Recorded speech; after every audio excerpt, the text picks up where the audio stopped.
Hello, what we're going to do here is solve for the function f. So we're given the second derivative, and we're given that f of 0 is equal to 3 and f prime of 0 is equal to 4. So we're going to antiderivative here, which is, I'm sort of using it as a verb, which doesn't quite make sense, but still, I'm finding the antiderivative. As an aside, let's write down derivatives of sine and cosine. The derivative of sine x is cosine x. What does that mean? That means the antiderivative of cosine x is sine x. Let's use theta, because that's what the problem is using as a variable. We also know the derivative of cosine theta is negative sine theta. So we've memorized those. If I multiply both sides of this derivative cosine theta by -1, I get negative d theta of cosine theta equals positive sine theta. So the meaning of this is the antiderivative of sine theta is negative cosine theta. So let me write that down. F prime of theta, what function gives a derivative of sine theta? This, negative cosine theta. I could take it one more step. D theta negative cosine theta is equal to sine theta. So our answer right here is negative cosine theta. The derivative of sine theta is cosine theta. Sorry, the antiderivative of cosine theta is sine theta.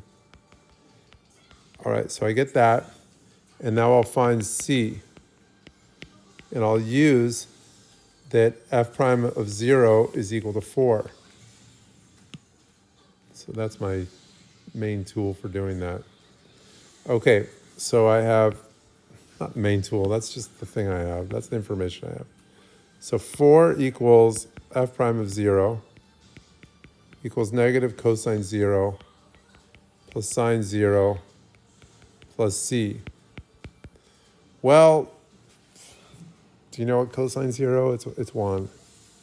Sine 0, 0.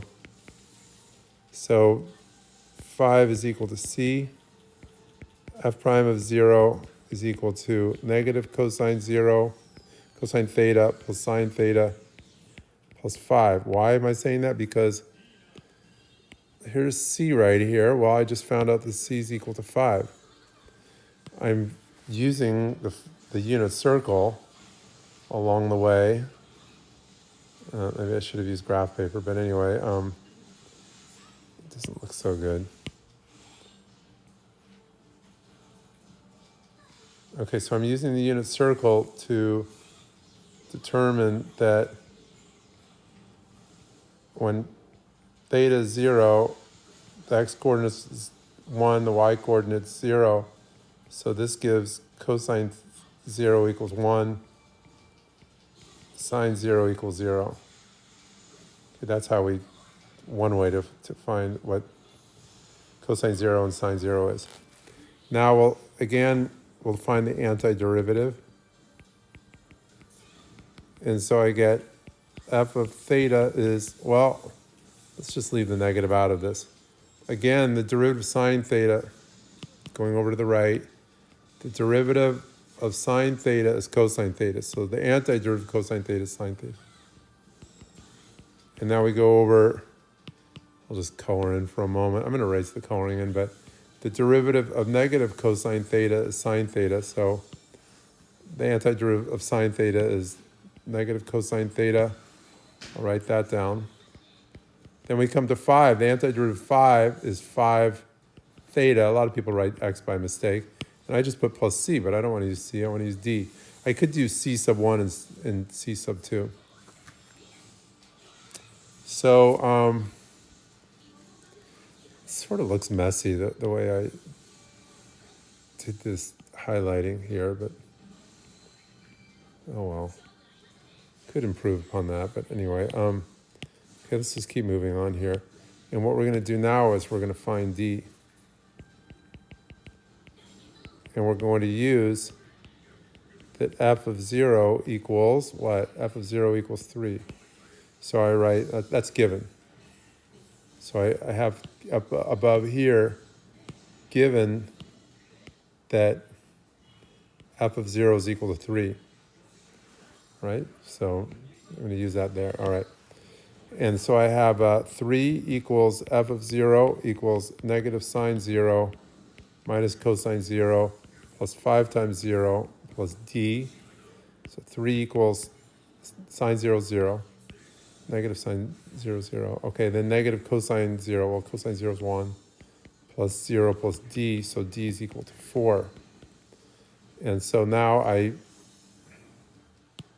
all these little highlights sort of get in the way, but d is 4, okay? So I'm going to put in 4 for f, and so I finally get f of theta is negative sine theta minus cosine theta plus 5 theta plus d.